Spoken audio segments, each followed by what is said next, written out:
أعوذ بالله من الشيطان الرجيم بسم الله الرحمن الرحيم. Sourate 111, El-Masad, la fibre. C'est une mécoise de 5 versets. Au nom de Dieu, le tout miséricorde, le miséricordieux. Versets 1 à 5. Sèche les deux mains d'Abou Lahab, qu'il sèche lui-même. De rien ne lui serviront son bien, ni son acquis. Il brûlera d'un feu d'étincelle, auquel sa femme apportera du bois, le col paré d'une corde de fibres. Explication. Ibn Abbas dit, les Qurayshites se rassemblèrent devant l'envoyé alayhi salatu wassalam. Que pensez-vous, leur dit-il, si je vous disais qu'un ennemi vous attaquerait un certain matin ou un certain soir? Me croiriez-vous? Oui, dirent-ils.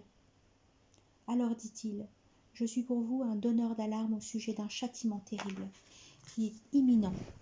Sur ce, Abou Lahab dit, c'est pour cela que tu nous as rassemblés?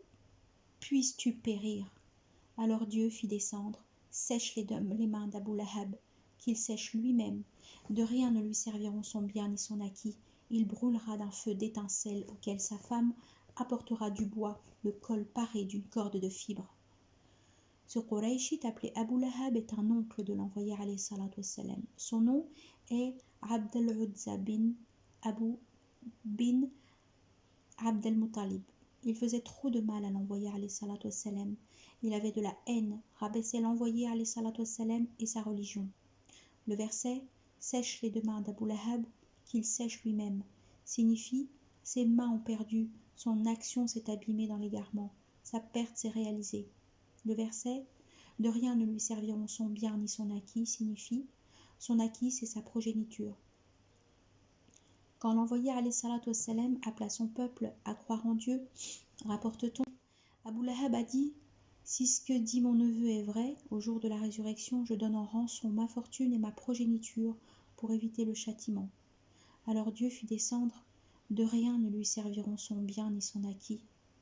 Le verset « Il brûlera d'un feu d'étincelle » signifie « Il brûlera d'un feu plein d'étincelles et d'un feu très brûlant. » Le verset « Auquel sa femme apportera du bois » signifie « Le jour de la résurrection, elle servira comme aide dans le châtiment de son mari. Elle apportera du bois et le jettera dans le feu pour l'attiser.